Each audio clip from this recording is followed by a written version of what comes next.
Warahmatullahi wabarakatuh. Pada video kali ini, saya akan membahas tentang bagaimana kita manajemen akses dokumen di Google Doc ya. Nah, kenapa kita perlu memanajemen akses untuk akses dokumen? Karena memang dokumen yang akan kita sharekan kita harus tahu kemana kita akan share dan seperti apa hak aksesnya gitu. Jenis akses itu banyak teman-teman. Ada yang hanya bisa melihat dokumennya saja, ada yang bisa apa namanya ada yang bisa kita bisa mengedit dan yang lain sebagainya gitu ya. Nah, tahapan-tahapan ini yang nanti kita harus pahami teman-teman. Jadi jangan sampai ketika kita sharekan ini malah jadi dokumennya ini kehapus atau terubah eh, pokoknya yang tidak kita inginkan gitu ya. Eh, coba ada nggak ya? Saya lupa lagi aplikasi untuk ini tuh. Oh ya, Excel Draw ya. Coba. Oke, kita pakai ini nih biar enak. Oke teman-teman, jadi katakanlah kita punya sebuah dokumen, kita ketik di sini nih. Jadi kita akan analogikan dulu ya untuk ininya. Misalkan kita punya semua dokumen. Nah, dokumen ini aksesnya yang akan kita harus tentukan adalah aksesnya apa dulu nih teman-teman. Yang dapat mengakses dokumen ini ya, yang pertama kita harus buat dulu siapa yang akan mengakses ini. Misalkan yang akan mengakses ini tuh, sorry, kita hapus dulu nih. Nah, misalkan yang akan mengakses dokumen ini adalah misalkan bagian atau misalkan guru, kemudian kepala sekolah, kemudian orang tua. Misalkan di sini katakanlah dokumen apa ya, tata tertib kita. Ini hanya sebagai contoh aja. Nah, kita punya data dokumen, dokumennya adalah tentang tata tertib sekolah. Kemudian yang akan mengaksesnya, di sini ada tiga yang akan mengaksesnya ya teman-teman. Oke, sorry. Yang akan mengaksesnya ini 3 orang atau 3 akses gitu ya. Nah, kita harus tahu peran-peran masing-masing gitu ya. Peran-peran dari data-data yang ini tuh siapa aja. Misalkan kita rubah, misalkan ini bisa edit gitu ya. Bisa edit. Kemudian di sini untuk kepala sekolah ini tentu saja bisa edit ya. Kemudian untuk khusus orang tua ini hanya bisa melihat dokumen. Jadi tidak bisa untuk mengedit dokumen. Nah, kalau kita sudah paham kemana arahnya dokumen ini akan kita bagikan, jadi settingan tahapannya itu kita sesuaikan. Nah, pertanyaannya, apakah satu dokumen bisa 2 akses yang berbeda? Contohnya misalkan eh, bisa melihat dan juga bisa edit gitu ya. Nah, teman-teman, di bagian Google Dokumen ini bisa ya teman-teman. Jadi teman-teman silahkan pergi ke bagian bagikan ya. Oke, oh iya satu lagi.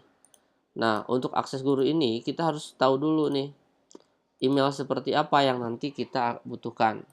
Ya, email seperti apa yang kita butuhkan. Nah, misalkan khusus email guru, sorry,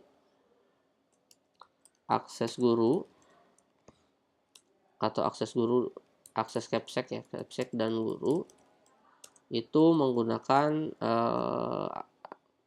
email belajar ID.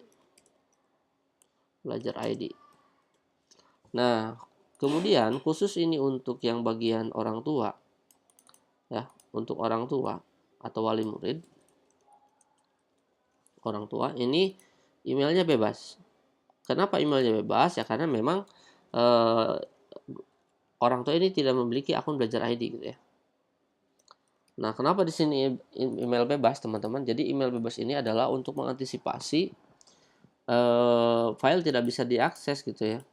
Nah, jadi nanti ribetnya ke kita juga gitu ya. Jadi kita harus pastikan dan memitigasi risiko yang nanti akan terjadi gitu ya, teman-teman. Nah, untuk yang warna kuning ini adalah akses untuk guru untuk mengakses dokumen ini ya, teman-teman. Nah, akses ini. Kemudian untuk yang bagian coba saya pindahin dulu ya. Nah, untuk orang tua ini kayaknya sudah di sini aja. Harusnya kebalik ya. Oh, untuk orang tua kita coba.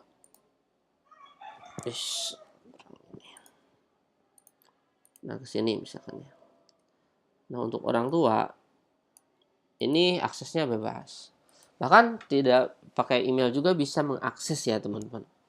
Kenapa tidak langsung dikirimkan PDF? Nah, kalau misalkan dikirimkan PDF-nya mungkin bisa saja ya, tapi lebih enaknya kita share langsung filenya. Jadi kalau ada editan apapun langsung terupdate ke orang tua gitu ya.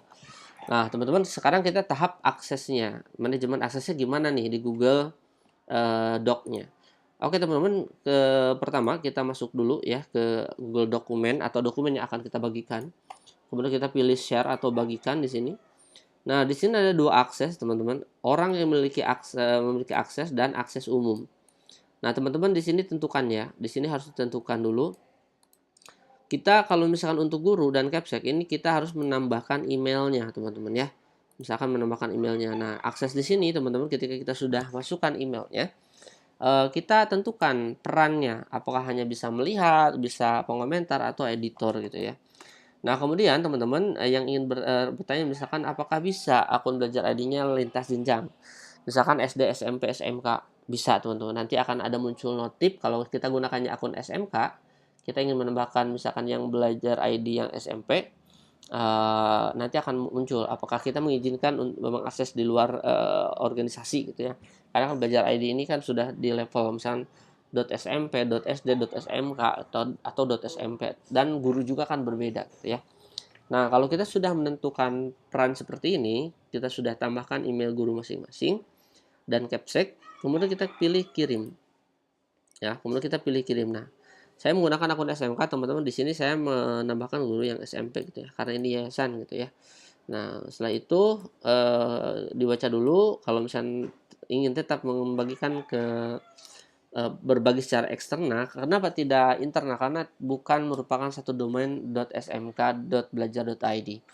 Karena ini lintas jenjang, jadi kita harus tetap bagikan seperti ini. Setelah itu, teman-teman sudah nih, anggaplah kita sudah memasukkan data akun sekolahnya gitu ya, data akun gurunya, data akun Capseknya dan lain sebagainya. Nah, kemudian karena kan di sini ada dua akses yang baru kita yang baru kita berikan akses hanya di bagian guru di sini ya, teman-teman. Hanya di bagian guru saja. Kalau guru kita sudah, kemudian kita yang selanjutnya adalah di bagian akses orang tua. Nah, bagaimana untuk memberikan akses? Nah, teman-teman, di bagian sini di akses umum, kita pilih siapa saja yang memiliki link, teman-teman. Ya.